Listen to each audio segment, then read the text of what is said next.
Ladies and gentlemen, welcome. We are kicking off our first committee meeting this year.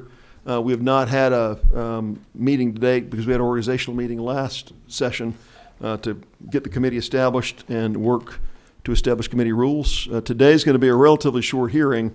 We've got about a 20-minute presentation by Mr. Bob Embleton, who'll present his technology here shortly, and we'll have a chance 20 minutes or so for Q&A. So, Mr. Embleton, thank you for being here with us. He came in from out of town, is based in Toronto, but has business around the United States and has a technology I think that's going to be interesting to us about being able to geographically fence digital assets. And with that, welcome. Thank you very much. Thank you very much for your time. So I'll just get right into it, and we can have a Q&A after. So we're living in unprecedented times. Everyone right now has a mobile phone. You have your mobile apps, and you have your data that's being tracked on a regular basis. Technology has weaved its way into everything we do, from the business we do, from the process we have in place, from our employees. This information has weaved everywhere. It's very difficult to conceptualize the intangible. So I ask you, what is data? What is your Word document, your spreadsheet, the family photos that you took last week and you posted it? What is data?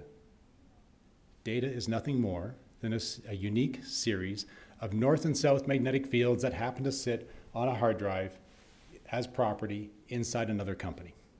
So your data is intangible. It's north and south magnetic fields. The internet, the construct of the internet, what we deal with today, was never intended for what we're doing. The layers of commercialization, the exchange of digital information that has weaved its way into our businesses and our lives, it was never intended for this. This was an experiment done to communicate between universities. Some gentlemen got the Nobel Prize, and then we layered a lot of commercialization to the point where, we can't unplug this now. We can't disconnect this. But what's it doing to us and what's it doing to our business? We talk about the struggle. I see it all the time. I see it with individuals. What do I do? What do I approve? When I load an app, it says, I need to have your text messages, I need to have your camera and your microphone. What is this happening to our businesses? So not is it just individuals, but it's also the entire nation. And it's not just this nation. I've worked in 20 different countries. I've had FaceTime with the German government. Everyone is going through this kind of struggle as to what do we do with this digital information and protecting these digital assets. So these assets that are owned by your corporations and your government, all the information. So we drive this to protect the privacy of our citizens. We're driving this to protect the privacy of our infrastructure. And these digital assets, your intellectual property, your Word documents, your Excel sheets, that's what we're talking about. This is what you need to power your nation. And when we look at that...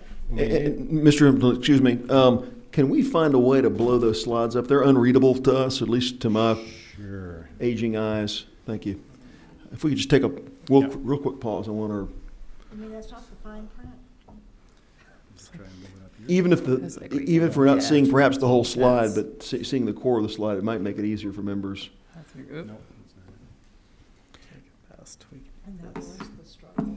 And that is one of the drawbacks of this committee room, is that there's the monitors are so far. Isn't the data now? Yeah.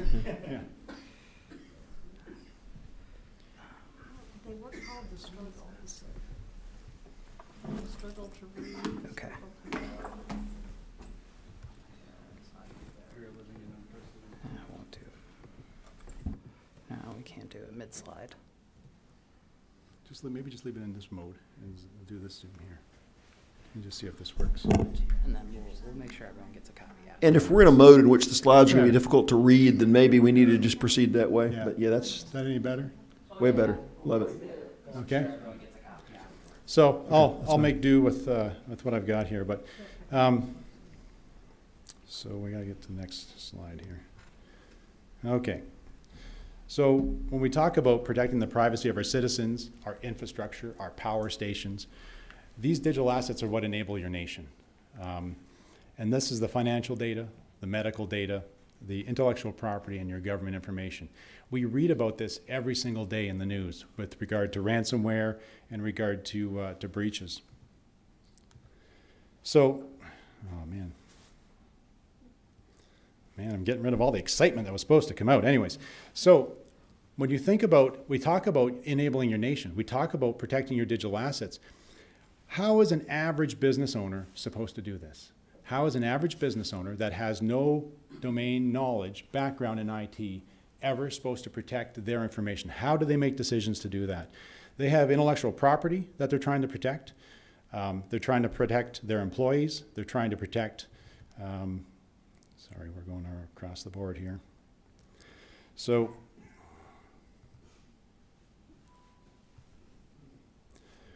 we're trying to protect your financial data, your medical data, your intellectual property, and your government information. So with regard to protecting, or sorry, the screen's so large now, I'm flipping between slides, so just bear with me. So coming back to your average business owner, how are they supposed to protect the data from their employees, the data from their customers, their clients, and the data of their intellectual property in that exchange? So, but that really comes back to, what is America going to do? This sovereign data actually employs all of those small businesses. What do we do to protect that information, to allow them to conduct their business and not have this information exploded across the internet, around to companies, and being sold online for Bitcoin? It's happening all the time around us. So when we look at some of that content, and this is the area we're getting into, when we look at the DoD work, research, manufacturing, and infrastructure, you're contracting small businesses, medium-sized businesses. How are they supposed to protect this information? So I'm going to have to shrink this one down a little bit and just read it for you. You know, and if it's easier for you to, it is. to shrink it back down and use it as an outline, that's okay. We just can't see what was being shown before, so whatever makes sense, we'll just listen to you present. Yeah, okay. It's okay. Just for clarity. Sure. So with regard to data sovereignty, when we talk about a geography, we always have geographical sovereignty of our nation, but we do not have geographical sovereignty of our data. The internet is constructed in such a way that it's almost impossible to have that. So we start creating new laws. So in August of 2018, we passed a new bill here that was forcing tech companies to disclose when they opened up their source code to foreign nations. In January, and that's because in January of 2018, SAP, McAfee, Symantec had to, in order to gain access to the Russian market, it's a huge market, you have to display your source code, your secret sauce, your recipe to the government. They will not let you sell product inside that nation without doing so. That's why you passed the law in August of 2018. And when you say you passed, you're talking, excuse me, I'll turn my volume. You're talking about the United States Congress passed. Yes, everything I speak here, I speak as an American, if you will. Gotcha. Okay? The nation did. Yes. So the United States Federal Congress in statute passed this, or Yes, they passed a yes. rule? Nope, Okay, in nope, statute. US, yeah, the bill's been passed. Okay. So any company, and that happens even in your state, any company that wants to do business in these foreign nations, often they have to expose the source code, the most sensitive information, to prove there's no spying going on. That's what's the pretense of it. In 2016, September, Microsoft opened a Beijing office so that they could expose the source code of Windows 10 to the Chinese government in order to gain access.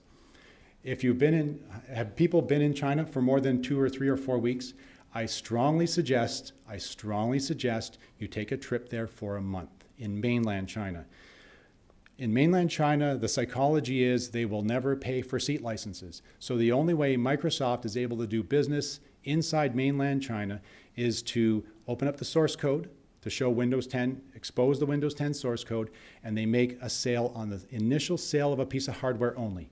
They never make licensing on a reoccurring sale after the fact. So I've done work in mainland China on and off since 2008, contract manufacturing and looking at what's being done over there. And it's the psychology of the nation. That's how they work. And when you go over there, Microsoft is everywhere. You can access your Outlook. You can access Bing. You can access your 365. You can't do it with Google. You can't do it with the other companies that have refused to expose that information. So without dwelling on that, we've had some history. We said, okay, there's an issue. We passed a bill that said, okay, companies now have to reveal this, so we kind of know what our risk factor is inside the nation. So just in recent memory, just going back between October 2018 and December of 2019, the big hack. This is published in major news articles.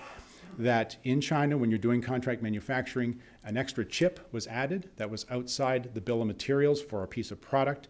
That was a serial communication chip that was put into the DoD as well as Amazon servers. We're talking thousands of servers. And there was a direct line back to mainland.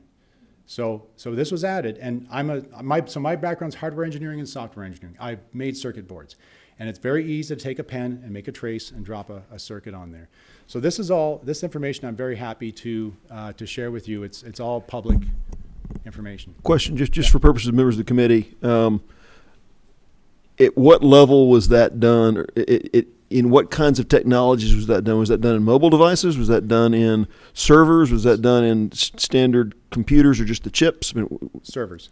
So this was a company that was manufacturing servers that they were putting this chip on. So it made past QA the first round, then apparently there was these chips added to it.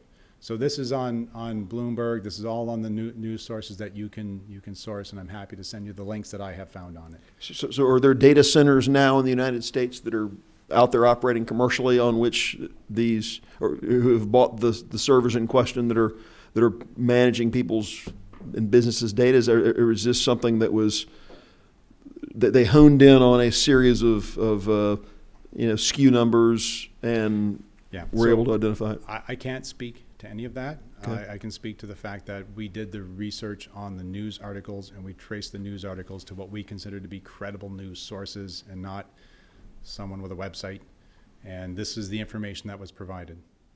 So in April, Citrix ShareFile, anyone use that? Hackers were on the system for over 6 months, right? Third party. Ransomware. Back in August of this year, 22 towns in Texas were hit on the same night, disabled. This isn't just here. So in the UK in August, both UK police and defense firms had a breach of their biometric systems. That's your face data, your fingerprint data, retina scans. Just recently, this past August, ex-Amazon employee stole over 100 million Capital One customer information on top of 30 other companies. This is a very public news article that just came out. And the reason people do this is because it's very simple to go online and sell that information, right? You can sell that information and make some money, and it's not traceable. This is why everyone's doing this. November 2019, 1.2 billion records were exposed on a single Google server. Someone had gone and aggregated LinkedIn profiles, face images, things like that. And then the last one I have is New Orleans declares state of emergency following a cyber attack. So we have to shut our systems down.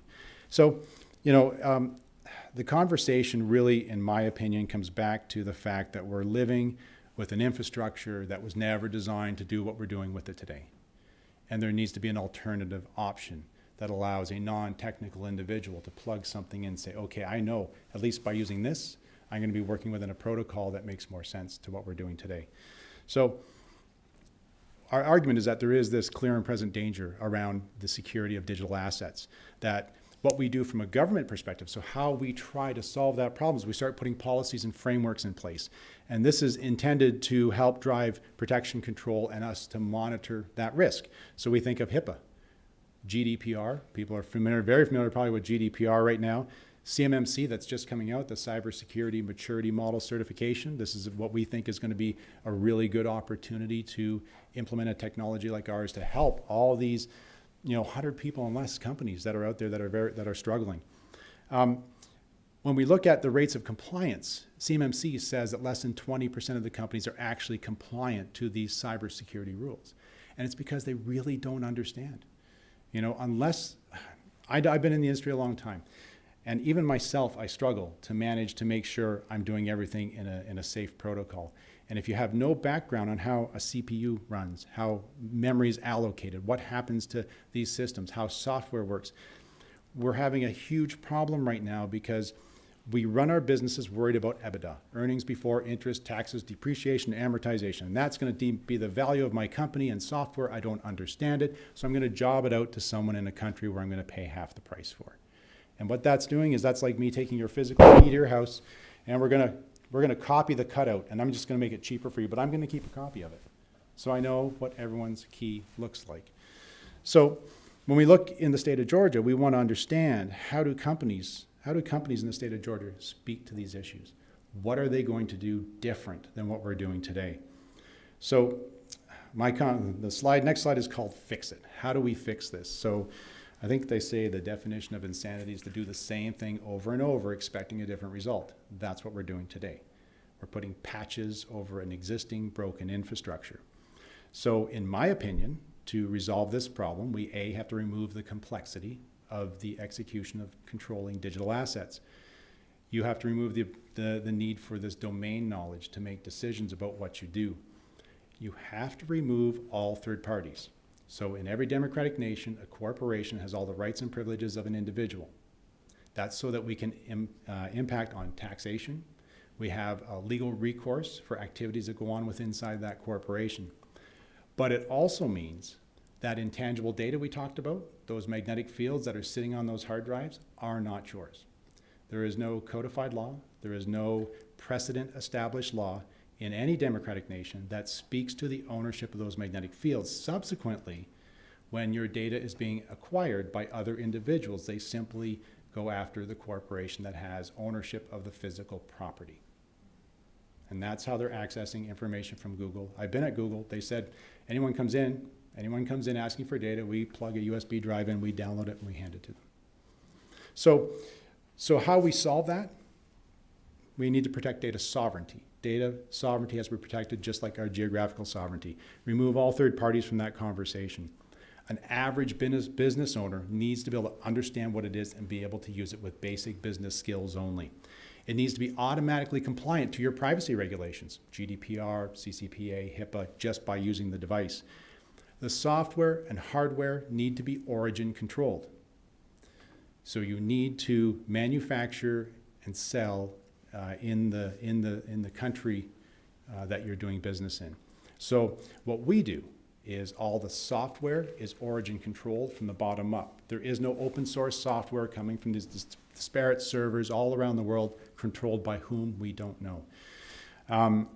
The hardware as well. So the hardware devices that you have, like I spoke about earlier with the chip that was added to it, we work with a California company. We actually remove all the components that aren't needed in our application. Why? Because we've all done it. Oh, driver updates are needed. So those components are calling out all around the world for driver updates, which are another breach point in that attack vector. So being made in the USA means that the corporation offering your company that business, now we've got a relationship under law, which you don't have right now when you buy a NAS box out of mainland China. So we offer, so Cycer One is effectively offering a new market segment in IT that we called sealed system technology. It means that you're completely ransomware safe. You cannot execute code on this device. It means that you get a globally accessible platform, but yet you align your digital assets to the geographical borders of the country that you reside in. So we give people corporate network, user, and data management. And in this room alone, I'm sure everyone here has had a need to communicate with constituents, communicate with other parties, and what are you using? Email? Well, there's two other third parties in email. Text messaging, you have one or two telcos in that conversation. You need a solution that allows you to go click, connect with me in another country. We can have a conversation, but the digital assets are owned as property. So we transfer that intangible to a piece of property, and now you fall under property law rights, which now allows you to communicate with people anywhere in the world and never touch another server, never be in another jurisdiction. In fact, Cycer One can't even be involved in this conversation. It's autonomous decentralization of data, offering immediate point-to-point communications. So what that means as a system, we call it privacy as a service platform. You need the physical platform to align to the laws of property. Once your magnetic fields are safely on your property, you now own them. This allows you to communicate with customers, clients, vendors, constituents in a seamless manner that doesn't require any IT. We have, as we call it, simplicity with powerful privacy. So now you can have global text messaging through our system and never touch another server. In fact, whenever I travel international and I cross a border, I know that there's no data on any of my devices, so it doesn't bother me. When I'm inside that nation, I can now chat with my company. I can give them my credit card number. I can talk about intellectual property. and the data will never reside on another server. It's like having a piece of paper. It's like us having a piece of paper and handing it back and forth to each other. It's the same function. So we do this sealed system technology is we manufacture in the country of sale. The intellectual property is in the country of sale. It allows the artificial intelligence, which is marketing for heuristics, mathematical heuristics, operate the system. They behave as your IT manager, and they ensure that you're able to do what it is you want to do without having any IT knowledge, yet you're able to have this level of protection. So where do we start in our markets? Question. Yes. There's probably going to need to be some questions. Yeah. What I don't want to do is I don't want to jump in at the wrong time if you're about to hit an inflection point. I think there's some clarifying questions folks may want to ask. And then let you wrap, or do you want to go ahead and wrap up and then take questions? I've got 2 slides left if you want, and then we can come back for Q&A. That'd be great. Go ahead and I'll let you So wrap. when we look at how do we actually launch into a market space, the reality is people don't like change, and we don't want a big swell of change. It's just going to be too much work. So we suggest that you go after the 20% of the data that you have. That is your most critical. Current stats today indicate that 60% of corporations that are ransomware close their doors forever within 6 to 12 months of the ransomware because they've lost access to their value, intellectual property, their customer list, whatever it is. There was actually a large health firm out in California that shut down just a few months ago because of this. So we say identify your top 20% of your data that you want to protect.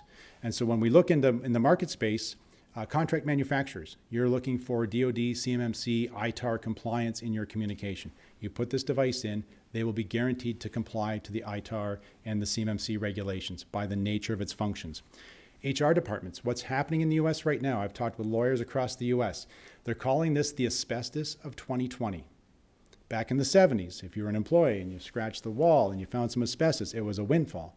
What they're doing right now is they're building lists of employees at companies, and when the state has a breach notification law and that company breaches, if it's HR data, they form a class action lawsuit coming back onto the company. This is where we're going with the technology that we have. So we say HR department, drop it in your HR department. You can completely isolate that information. C-suite, your CEOs are communicating with their teams, with their board of directors all around the world. And how do they do that without being on a corporate network? I've been in a company that's gone through M&A. You bring in the IT guys and say, here, sign these documents and don't look on Drive Z. Just don't look there, right? And that's what you have to do. Now they can isolate it and run it themselves. Legal, as a law firm, when you're trying to manage client solicitor privilege, you can't do it with any of the tools today. You can't do it with email. There's a third party brought into it. You can't use Dropbox. There's a third party brought into it. This enforces the client solicitor privilege in the legal teams. And we basically say, coming back to the average business, you can protect the 20% of your greatest, most sensitive data for between $5,000 and $10,000. This allows a company, an average company, to find that sliver, plug this in, and be in compliance. So my last slide is thank you. So we are based in Leander, Texas, as well as Toronto, Ontario. And we're bringing out this new model of communication, what we call a new platform, and that still runs on the backbone of the internet, but allows this geographical association to your digital assets. Okay. I know there will be some questions, so folks, go ahead and hit your lights if you have some. I'm going to ask one to maybe get us started.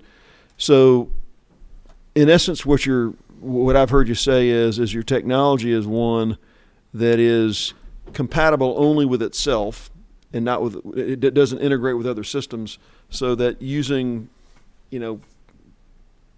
cable connections, hardwire connections, Yeah. they're able to send direct packages of information back and forth to each other, but only to each other, and they don't commingle with other data that's out there in the internet. That's what you're saying in essence. Yes, correct. So effectively, the way the system works is you're given an account by the system owner. You log in with your browser, interact with your browser, and when you're doing that, it's all point-to-point between this device that's sitting on the table here.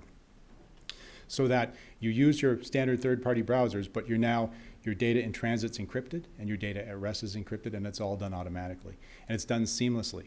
Right now, the hardest thing for any company to do is connect someone who's not part of their corporation in a compliant manner.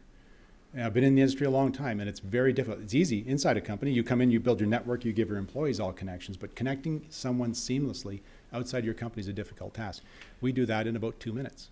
But, I mean, the reason I asked the question, though, isn't one of the great innovations of the last 20 years that I've seen is that there's more and more kind of, whether it's through an open source app or there's more universality to systems. I mean, I managed a trucking operation 25 years ago that had its servers talk to servers, and they had certain server protocols that had to be very carefully tuned, but they couldn't talk to other systems, and that limited the scope in which they could operate. And they were still through we're talking through the web. Well, no.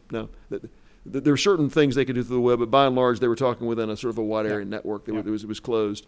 What's different in what you're proposing than kind of sort of going back to that approach that we're only compatible with each other and no one else speaks our language or does what we do, and therefore we're declaring ourselves more secure? So just to cover your experience is going to be like a Dropbox-like experience if you've ever used anything like that, and it's going to be like a chat text messaging experience. That's the experience you have with the system to transmit whatever files, whatever systems you want back and forth. When it comes to the ecosystem, if you will, where our U.S. patents go is to modify that ecosystem. So I've talked with apps producers in 6 or 7 different countries. And the goal with our model is you have a great app, a CRM, ERP, all those incredible tools that massage your database to give you value in making decisions. The problem is that your data is being sent to those companies. The problem is the assumption agreements that when the company's sold, they get to do whatever they want with that data.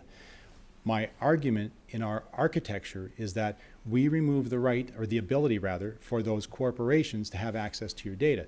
So in our applications, when you use a CRM, the company that makes a CRM can be anywhere in the world. They're going to send a CPU instruction set down to the box. It's going to massage your data and produce the report you're looking for. And again, just a CRM would be a contact management system. Yeah, sorry. For example, if you've got 10 salesmen and they all talk to 100 different clients, the 1,000 or so clients they talk to are in a system, and you can that's what a CRM is. Yeah, exactly. Yeah, contact management system. So we can take all the tools you have today that have been built on this expanded system, give you the same kind of environment, but do it in this point-to-point protocol. And the goal is to separate data from application. And we've done what we've done today. So having all these companies, building all these applications where you just log into their system, we evolved here because the internet was very slow, because processing was slow, because storage was small and expensive. We're now just stepping into an era right now where you're going to see an exponential increase in internet speeds.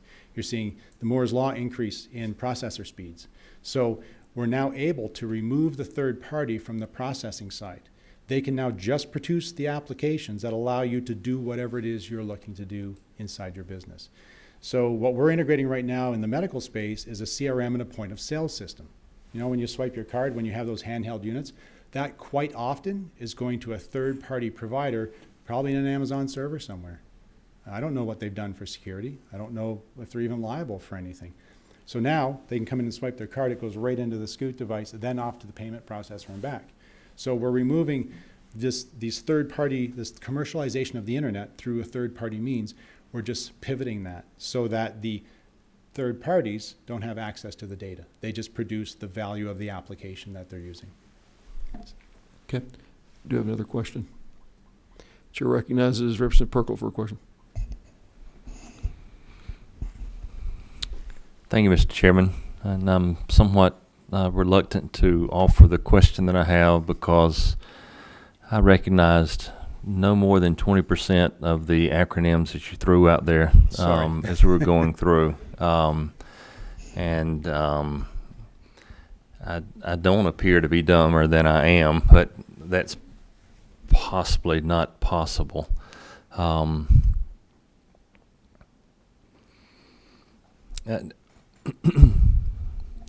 You're advocating for a closed system instead of the open source. And I understand the benefits of that we have for efficiency and profitability reasons, we have opened our source code in some of the most critical tools that we use every single day. And it has opened us up to a myriad of bad actors. What is to keep you? Microsoft didn't go to China just because they wanted to, be able to use a Surface book in Beijing. They did that to make money, Absolutely. to expand their global brand. Yep. What is to keep you? Somebody over there calls and says, "Have I got a deal for you?" Yep. Other than the agreement that you have signed with your customers, what is to keep you from opening that source code up? Or is I don't know if that is Yep. a poorly Nope. technology you're right on target. driven that you say, oh, because technology is such that there's, but what is to keep you from doing the same thing? Yeah, you're right on target with that question. I had the same question when I was in Germany. So what we are doing is the autonomous decentralization of data, but we're also breaking the norms that we've been dealing with in regard to manufacturing. So 30, 40 years ago, we went over to China and we said, wow, this is great. I can get manufacturing much cheaper. And at that point in time, the majority of those in China were on bicycles. It didn't appear to be a threat. What we have to do now is we have to decentralize our manufacturing, which is actually very good for the country. So we stand by the fact that we manufacture and we have our IP in the country of sale. So that means when I'm talking about the European market, we're looking at manufacturing and having IP in Germany. For the EU, the broader EU market, the IP is going to be modified for that market and held there. So when the IP is here, we now have a jurisdictional relationship together. It makes me work very, very, very hard to make sure my product is very, very, very secure. And you also have now legal means by taking action upon a company that's in your country.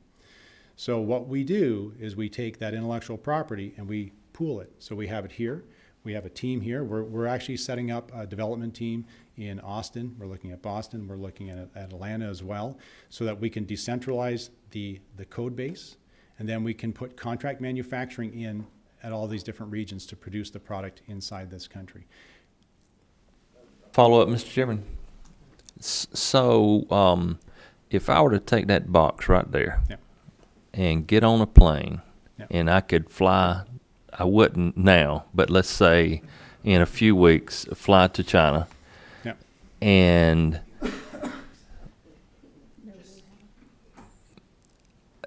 would it be possible to reverse engineer the components that you have in that to make it to make your system more susceptible to a data breach? So with regard to the system being connected outside of the continental USA or any jurisdiction, so when that system is manufactured in this country, it is tied to jurisdictional servers in this country. When you go to turn it on, it has to talk to the license server and say, am I supposed to be turning on? And I actually mean booting up. So the source code right now is encrypted, and that doesn't get decrypted until it's been validated that it's authenticated, it's your box, and it's in this country. So Okay. even opening up the box. So what we do is we provide physical keys. So we've had physical keys for 20,000 years. Everyone understands where your car keys are right now or your house keys. This key allows a business owner to say, I can walk in and I can start the system and I can put this key away somewhere safe. If I was to walk out of the office with that device, it's encrypted, quantum-proofed encrypted, AES 512, which is just really strong encryption, so it's effectively a brick at that point in time. This key gives an average business owner a sense of control over their digital assets. If you were to take that box without these keys, you can't do anything with it. You can't even find the information. It's fully encrypted on the device. If you took these keys and you took that box over there and you plugged it into the internet, we're going to identify your IP address isn't where it's supposed to be, and we're not going to let the box turn on. So we've put a lot of thought into saying, if I manufacture in the country of sale and I tie it to jurisdictional servers, it means you have to use this box in the USA. If they do it in Germany, in the broader EU community, they have to plug it into the EU community. I hate to dominate Mr. Chairman. But I must say that, in complete deference to my chairman, I was anticipating being bored out of my gourd in this particular session, but this has been good. Thank you for bringing this Yeah. to our attention, and Yeah. Mr. Chairman for bringing it. May I show you as we're talking? Well, one let more me, let me, thing? let me just say, I'm glad to exceed your expectations.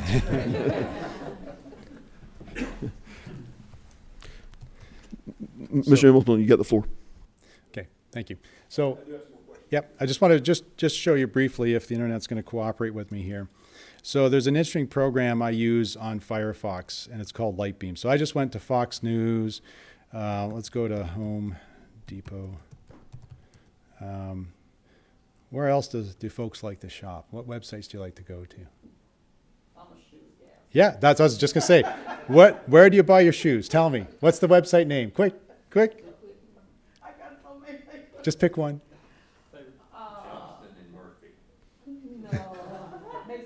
Macy's.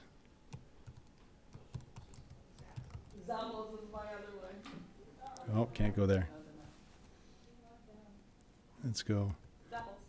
Zappos, yes. 2-0, like so. There we go.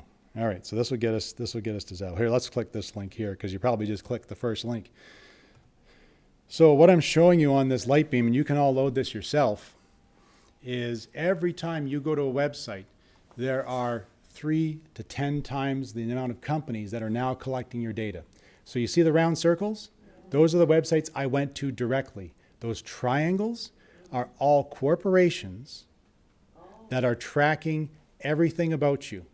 And what's amazing about this is you now see these connections coming across here. So if I hover over this, there's Google Analytics, right? There's Impulse.net. I don't know who that company is. So look at all these companies here, right? Clickstream, Producer.hd, Personalization, Prod.gcp, Home Depot. So every time, if you've had a business, someone comes to you and says, we're going to help you market on the internet. Those triangles is what marketing on the internet. It's building a profile of who you are, where you go, where your IP address is, what your applications are on your computer. So every time you shop, every time you do anything. Now this little icon over here, that's the start page. So there's your Macy's. That was the wrong hit. I'm just going to open up for fun really quick. I'm going to log into our Scoot page. So the product name is Scoot, which comes from Old Roman language for a battle shield. The name Cicer I is born from Cicero, Roman orator that was a huge proponent of democracy. And when you put the two words together, Cicerone means a guide or a Sherpa. So what we've done with our system is we've built a system that allows this.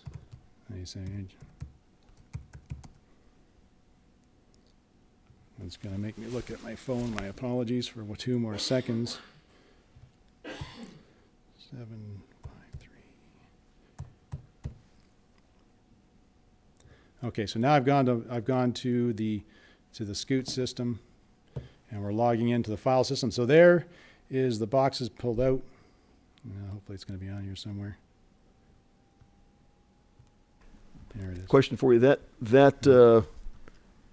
diagram Yep. you've shown there, where does that diagram live that we're looking at? Is this some part third of- party? Is that a software that's out there? Yeah, so you can download, if you use a Firefox as a Yep. browser, you can go into Firefox and you can download this program called Lightbeam.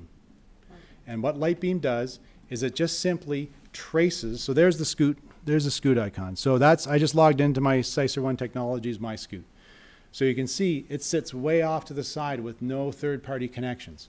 There's never in fact, Cicer I can't even be mandated to get involved in your conversation, which is why it's so important, whether it be for businesses, DOD, in politics, whatever it is you're doing in your communication, you can't have third parties involved because of the legal nature of what a third party is. No, So I- Yeah.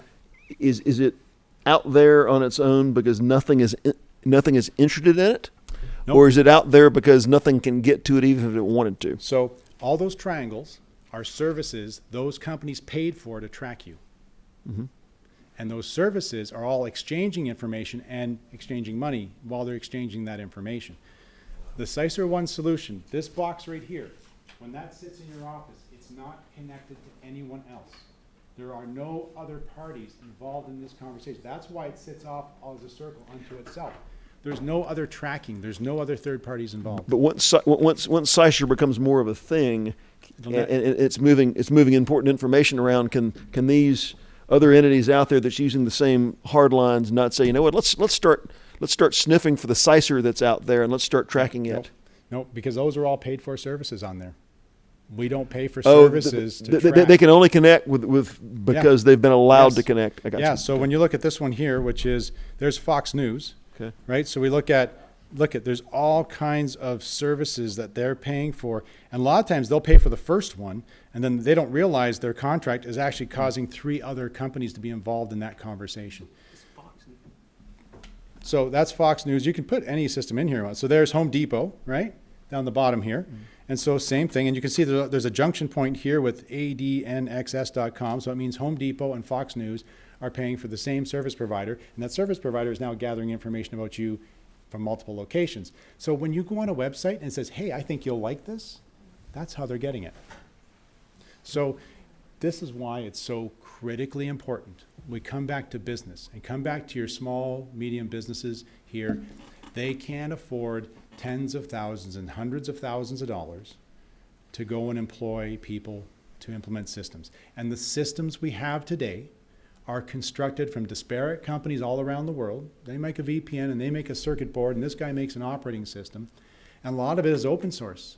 And so when it comes to open source, anyone in the world can edit it. Anyone in the world can interact with it. So it means that anyone can go in there and put some backdoors inside the open source, and the community is supposed to deal with it, but this isn't dealing with the FDA. There isn't a protocol in place and someone doing a code review. This is what we do. We do a code review. We don't let these types of softwares connect inside our system.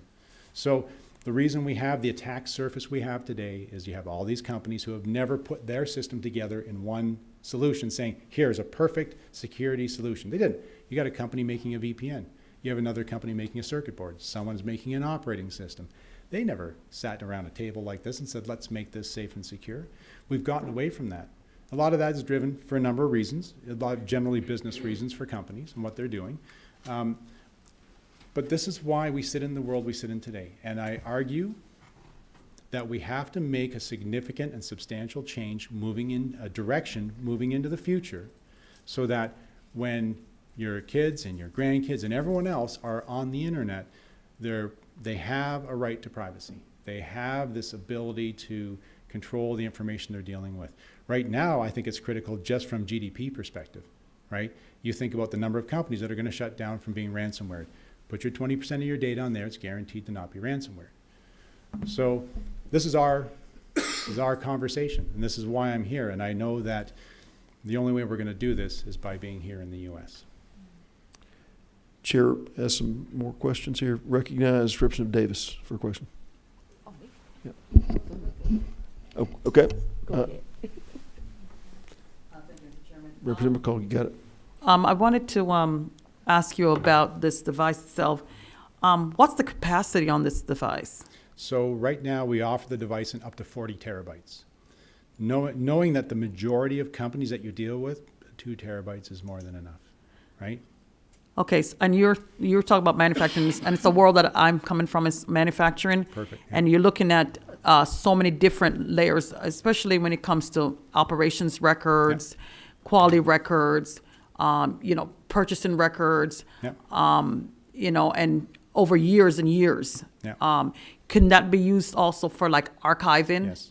It can be used. And do you carry this box everywhere you go? Or, I mean, I don't understand how it. So yeah, so the is it function of portable? the device, so for your perspective, we have patents around our management of digital assets. Mm-hmm. So all those digital assets are automatically managed by our AI based off how you intend to run your company through a visual org chart structure. So all your data for all your years in your manufacturing Mm-hmm. can all be stored inside the system. So you can scale this system. So a company can purchase a 1 terabyte system for $5,000, and deal with the majority of their clients that they're going to work with. They can add on an expansion pack to it and allows them to continue that engagement. I've been in the manufacturing space as well. There's a fair bit of data, but when you start looking at those data sets, the databases aren't that large, right? They're not 4 terabytes in size. They're a couple gigabytes. So this system will allow you to manage all your corporate information over a number of years and is scalable, so you can continually to add expansion on that. And to add to that, just quickly, when it comes to disaster recovery, this is turnkey disaster recovery. So if the sprinklers went off, if we had a fire and this system was damaged, we have a US patent on our disaster recovery solution. When you go into our system and you purchase the disaster recovery, it's $40 a month for the 1 terabyte solution, right? So what happens is you're getting an immediate extension of property law rights into the address you choose. So we have a series of database locations, or rather data center locations across the US, and you can pick the address. And then what happens is the drives that are in there, the title of those drives transfers to your corporation. That's an immediate extension of property law rights into that registered address. So now, if you ever had a disaster, you could just, your local reseller, your partners, or if your company has 2 systems, because they're 5K each, you put them on there, you plug it in, and then you bring your old keys out. So we say 2 go into a safe deposit box, and 1 stays with the CEO in the office. You bring the old security key out, you take the new security keys. There's a protocol in place that's required to authenticate all the users involved, and in 20 minutes, you're up and running again. Well, Representative McLeod, any further questions? yes. Any more questions? No, I'm good. Thank Okay. you. Chair recognizes Representative Davis. Thank you, Chairman. I know that you're specializing in business. How long do you think it would be, or it would take, that the average homeowner, or because a number of us, I'm gonna tell you the truth, a lot of what you said, I couldn't even begin to understand. Now, if you talk critical care nursing, we probably can talk to each other. But all of us want to protect our data and our information. When will that box go from 5,000 to 500 for the average homeowner to buy? So you're right on track with our roadmap. So right now, there's an immediate need in business, right? You're trying to conduct business with CMMC coming out. Businesses, by the end of this year, have to be third-party certified, or they can't bid on DoD contracts. If you've got a contract manufacturer and they want to bid on maybe 20 or 30% of their business is DoD contracts, they're not gonna be able to bid because they're not certified. So this is why we're going after to help businesses first. But you're right on target. So we do have a plan to release once the average individual is fully aware of their risks. It's a different audience in here, right? We think about what we're doing and what businesses are doing, what our risks are at a national level. But for people, you have pictures of family, you have photos, and that's being scraped. If anyone saw the Clearview stuff, where that Clearview company is extracting, scraping all the websites to grab your face so that they can sell those services to police and anyone else who wants to buy them. So you have a reason to do that. So right in our roadmap is to produce a solution that allows you to put it in, and now you can build your own social media network with your loved ones, right? And never worry about that information being exposed.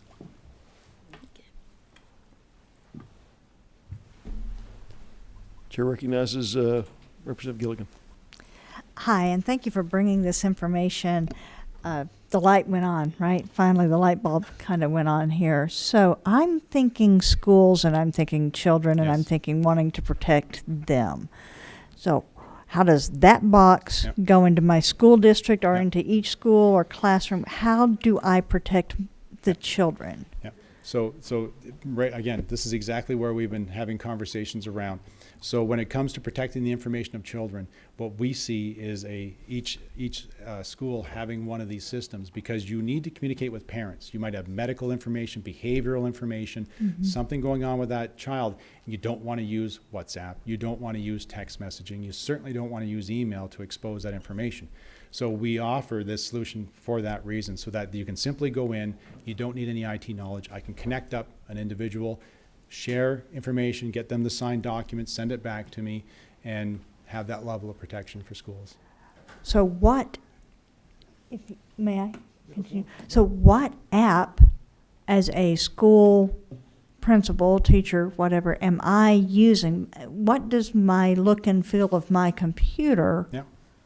look like? Because I don't get it. Yep. So. I'm trying to get No, it. no. So if you, it's hard to see the screen, but that looks like a folder system, right? You see Right. folders? This is, I'm inside a system right now that's in Toronto, point to point. Here, plugged in here, right now, right? So look, I can go in here and I can say, look, there's a bunch of documents in here, and I can, while we're sitting here, I can take and I can put in, just ignore my messy desktop here. Let's find where my brochures are. And I can say, oh, there's a political office brochure that I made. So I can now upload it immediately, and you're going to see it show up there. There it is right there. So if you and I are sharing this folder, you just saw that right now wherever you are in the world. Okay. So you would log into the interface. You would see you as a say the parents of the student. They don't have to see this mess. They just come into one screen, and there's a file sitting there for them. Right. So I guess I was also thinking we have computer classes for our kids, and we're having them go out and do research, X, Y, and Z, and of course they're on their phones or whatever.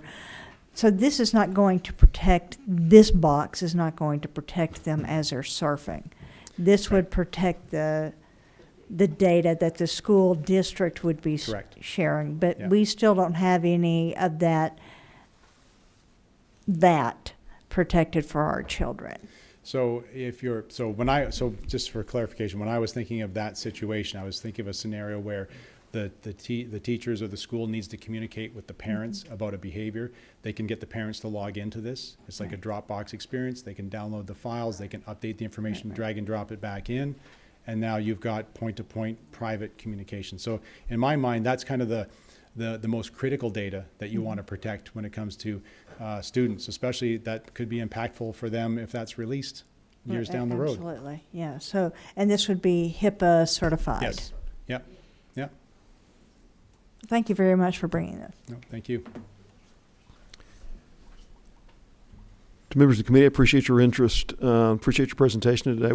We are out of time, so I'm going to go ahead and get ready to wrap our meeting up. Feel free to stay after, members. If Mr. Hamilton, if you've got some time, there may be some questions. I've got some. I may correspond with you moving forward on. With respect to state government, I'm sure there's some things that there could be some interest. That's outside the scope of our committee today, but I appreciate the presentation and this idea of a more targeted rifle shot as opposed to a shotgun blast of how data is managed. And I think the open source nature has been something there's been some benefits to it, but I think there's some sacrifices when you do that. And I think this is it sounds like an opportunity where the need is more point to point and needs to be more inherently secure as opposed to the universal connectedness of social media, Yeah. which is both a blessing and a curse. Yeah. So I appreciate your presentation today. Yeah. Thank you very much for your time. I greatly that, appreciate it. Thank you. Thank We you. stand adjourned.